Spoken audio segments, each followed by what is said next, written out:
हाँ जी, आज का हमारा टॉपिक जो हमने क्वेश्चन करने हैं वो क्लास 6 के करने हैं। चैप्टर 7 है और जो एक्सरसाइज है वो 7C है। फाइनेंशियल अर्थमेटिक का कोर्स हमारे पास ऑक्सफोर्ड है। क्वेश्चन नंबर 4 है, a notebook was bought for ₹1520 and sold for ₹1444। Find the loss percent. ठीक है कि हमारे पास एक और बुक है जो कि खरीदी गई है कितने में, 1520 में, और इसको बेचा गया है 1444 में। तो इसका लॉस परसेंटेज फाइंड आउट करना है। ठीक है, सबसे पहले हम लोग क्या करते हैं, लॉस परसेंटेज का फार्मूला लिख लेते हैं ताकि हमें पता हो कि हमारे पास क्या क्या गिवन है। लॉस परसेंटेज हमारे पास होता है loss over cost price multiply by 100%। अब यहाँ पर देखें कि हमारे पास क्या मौजूद है। कॉस्ट प्राइस हमारे पास 1520 है, सेल प्राइस 1444 है। ठीक है, और जो लॉस परसेंटेज है ये आपने फाइंड आउट करना है। अब यहाँ पर देखें कि लॉस हमारे पास पहले मौजूद नहीं है। सबसे पहले हमने इसका लॉस निकालना है। लॉस कैसे निकालते हैं कि हमारे पास जो चीज़ है वो महंगी ली हो और कम कीमत पर बेची हो, तो ये हमारे पास लॉस होता है। ठीक है, तो ये आ जाएगा cost price minus cell price. तो 1520 माइनस 1444 यानी 1444, इसको सब्ट्रैक्ट करते हैं। ठीक है, 6 आ गया और यहाँ 4 5 6 7 8 9 10 11। ठीक है, तो ये 7, तो इसका आंसर आ गया 76। लॉस हमारे पास कितना आया है, 76 आया है। अब लॉस परसेंटेज फाइंड आउट करते हैं। यहाँ लिख लेते हैं लॉस परसेंटेज। लॉस की जगह पर 76 से कॉस्ट प्राइस की जगह पर 1520 और ये आ जाएगा 100%। अब ये वाला एक ज़ीरो ख़त्म हो जाएगा, तो ये इसका क्या हो गया, 76 ओवर 152 मल्टीप्लाई बाय 10%। इसके बाद 2 के टेबल से कट कर देते हैं। 2 3s are 6, 2 8s are 16, 2 7s are 14, 2 6 are 12, 2 1s are 2, 2 9s are 18। ठीक है, और 2 3s are 6, 2 8s are 16, 2 5s are 10 और ये हमारे पास आ गया 2 1s are 2 और 2 9s are 18। 19 और 19 कट गया, तो इसका आंसर सिर्फ 5%, यानी कि लॉस परसेंटेज कितना आया है, ये 5 आया है। ठीक है, कैलकुलेशन है इसलिए मैं ज़्यादा इस पे फोकस नहीं कर रही। मेरा जो मेन फोकस है वो इन चीज़ों पर है। ठीक है, तो आपने सबसे पहले स्टेटमेंट को अच्छे से पढ़ना है और जो चीज़ फाइंड करनी होगी उसका आपने सबसे पहले फार्मूला लिखना है और उसमें से उसके बाद आपने क्या करना है, क्वेश्चन का जो गिवन डाटा होगा उसमें से देखना है कि क्या क्या चीज़ हमारे पास मौजूद है। जब चीज़ें मौजूद होंगी फिर आपने फार्मूले के लिहाज में देखना है कि फार्मूले में क्या ये सारी चीज़ें मौजूद हैं। जो चीज़ मौजूद नहीं होगी वो आपने सबसे पहले फाइंड आउट करनी है। जैसे इस केस में लॉस नहीं था। ठीक है, लॉस फाइंड आउट नहीं था, तो सबसे पहले आपने लॉस फाइंड आउट किया है, देन इस फार्मूले में आपने पुटिंग किया है। ठीक है, हाँ जी, नेक्स्ट हमारे पास है कि 10 pens are purchased at the rate of 12.30 each, यानी एक पेन है ना, एक पेन उसका जो हमारे पास जो प्राइस उसकी आ रही है, कॉस्ट आ रही है, वो आ रही है 12.30। ठीक है, what is the sale price of each, तो हर पेन की जो हमने सेल प्राइस है वो फाइंड आउट करनी है, जबकि उनका जो टोटल प्रॉफिट हमारे पास आता है वो 24 आता है। ठीक है, तो आपने सबसे पहले क्या करना है कि इसके सोल्यूशन की तरफ आना है। हम लोग कैसे लिखेंगे, टोटल गेन हमने फाइंड आउट करना है, यानी सॉरी टोटल गेन मौजूद है तो सेल प्राइस फाइंड आउट करनी है। तो यहाँ पे आपके पास क्या है कि सबसे पहले तो आप एक पेन की कीमत निकाल लेना। ठीक है, तो हम यहाँ लिखते हैं कॉस्ट प्राइस ऑफ 10 पेन, ये आपने फाइंड आउट करना है। Cost price of 1 pen 12.30। ठीक है, कॉस्ट प्राइस ऑफ 10 पेन 12.30 और 10 को मल्टीप्लाई करते हैं। ठीक है, जब 10 को मल्टीप्लाई किया जाता है तो जो पॉइंट होता है वो एक नंबर आगे शिफ्ट हो जाता है। अगर इस तरह नहीं करना चाह रहे तो आप इस तरीके से कर लें, ये पॉइंट हटाकर यहाँ पर 100, ये 10, ये और ये कट गया, 1 2 3 0 डिवाइडेड बाय 10।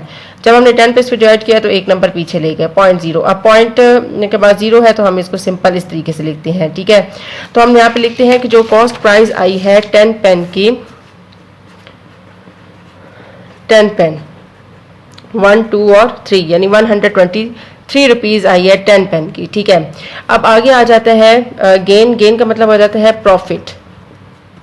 प्रॉफिट हमें कितना हुआ है, वो 24 रुपीज़ 24 है, हाँ जी 24 रुपीज़ हुआ है। ठीक है, अब आपने क्या करना है कि इसकी सेल प्राइस आपने फाइंड आउट करनी है। ये आपके पास कुछ फार्मूले हैं, अगर आप इसका स्क्रीनशॉट लेना चाहते हैं तो स्क्रीनशॉट ले लें। ठीक है। इसके मुताबिक आपने क्या करना है कि देखना है कि इनमें से कौन सा फार्मूला लगेगा, प्रॉफिट का है और दूसरा आपने शेयर प्राइस फाइंड आउट करनी है। तो यहाँ पे दोनों में, इन दोनों में, यानी इन दोनों में से लगेगा। ये दोनों एक ही चीज़ है, या तो इस तरह भी लिख सकते हैं या इस तरह लिख सकते हैं, ठीक है। और ये वाला लॉस वाला है तो ये वाला नहीं लगेगा। शेयर प्राइस है, इसमें से ये इनमें से लगेगा। इनमें से हमारे पास ये पहले वाला जो है मैं ये लगा देती हूँ, ठीक है। तो हम यहाँ लिख लेते हैं 100% प्लस प्रॉफिट परसेंट और multiply by sale price. 100% plus profit percent. हाँ जी, अब यहाँ पे देखें कि आपके पास प्रॉफिट परसेंटेज नहीं है, जस्ट प्रॉफिट है, ठीक है। तो आपके पास इनमें ये वाला फार्मूला आप इसको कर दें अभी स्किप, ठीक है। ये आपका हो गया स्किप। अब आप क्या करें, प्रॉफिट निकालना है। प्रॉफिट कैसे निकालते हैं, cell price minus cost price, ठीक है। अब प्रॉफिट की जगह पर 24 लिखें, सेल प्राइस ऐसे ही लिखें और जो कॉस्ट प्राइस है उसकी जगह 123 लिखें। 24 plus 123 is equal to sell price.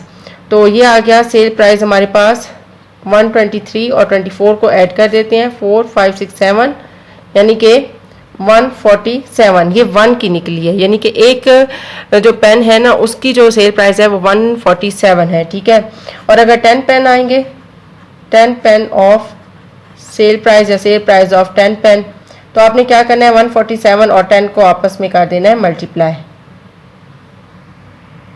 अरे सॉरी, ये आपकी क्या निकली है, ये आपकी 10 प्राइस 10 की हमारे पास सेल प्राइस निकली है। अब 1 पेन की कितनी आएगी, तो 1 पेन की 147 और 10 पे आपने डिवाइड करना है 14.7 आ जाएगी, ठीक है।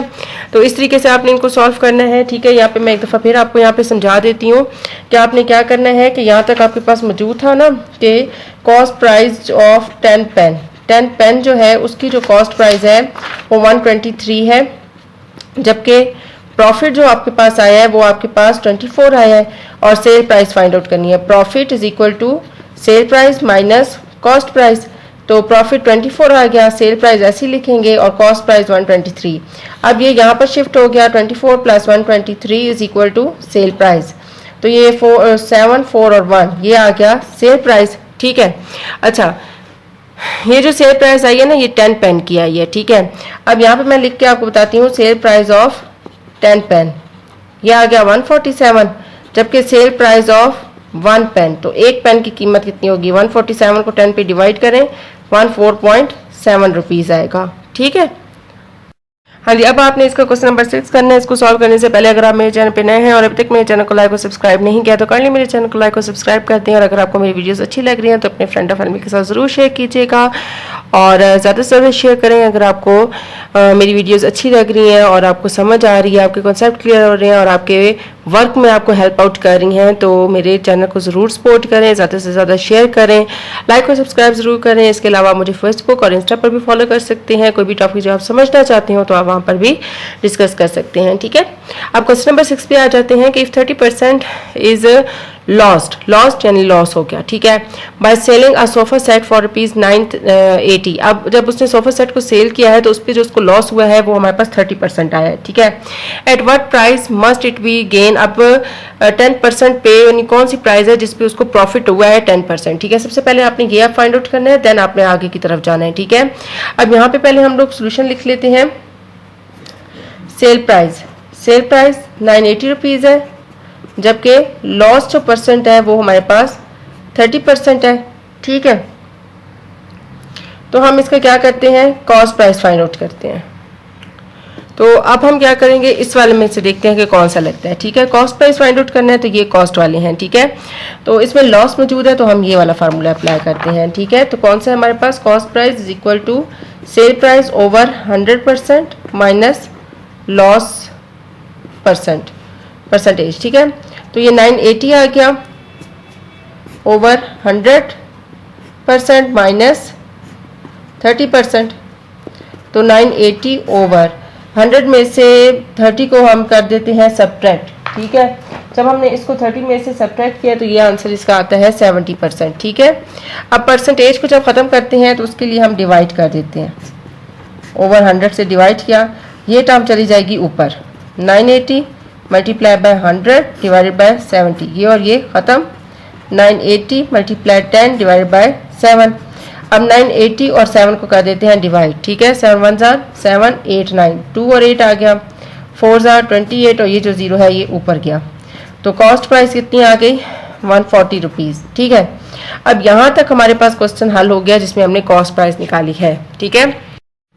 नेक्स्ट हमारे पास आता है कि इसकी सेल प्राइस इसकी आपने क्या निकालनी है कि वो कॉस्ट प्राइस निकालनी है जिसपे उसको 10% हमारे पास प्रॉफिट हुआ है, वो कौन सी वैल्यू है, ठीक है। तो यहाँ पे मैं लिख लेती हूँ प्रॉफिट परसेंटेज, तो ये हुआ है 10%। अब इधर से आपके पास जो सेल प्राइस आएगी ना उसका आपने देखना है कि आपको प्रॉफिट कहाँ हुआ है, ठीक है। तो आपने ये फर्स्ट वाला लगाना है फार्मूला, ठीक है। Sell price is equal to 100% plus profit percent multiply CP 100% plus 10% और CP हमारे पास इसका क्या आया है 140। ये 110% मल्टीप्लाई 140। अब 110% को ख़त्म किया तो 100 और 140, ठीक है। अब यहाँ पे देखें ये और ये कट गया, ठीक है। अच्छा यहाँ पे देखें कि यहाँ पे ये 10 भी मौजूद था, ठीक है। ये 10 आया तो ये आ गया 1400 है, ठीक है। तो ये वाला एक 0 इसके साथ ख़त्म हो गया, ठीक है। 110 और 14 को आपस में कर देना है मल्टीप्लाई। जब हमने इसको मल्टीप्लाई किया है तो इसका जो आंसर आता है वो आता है 1540 रुपीज़, ठीक है। तो ये इसकी आ गई सेल प्राइस, ठीक है। मल्टीप्लाई तो बहुत सिंपल है, दोनों को मल्टीप्लाई करें और इसका आंसर आ जाएगा, ठीक है। बेसिक आपके पास ये वाले हैं, इनके फार्मूले जो मैंने अभी आपको बताए हैं वो आपने ज़रूर याद करने हैं और उसके बाद जस्ट इसके साथ आपने सॉल्व करना है, ठीक है।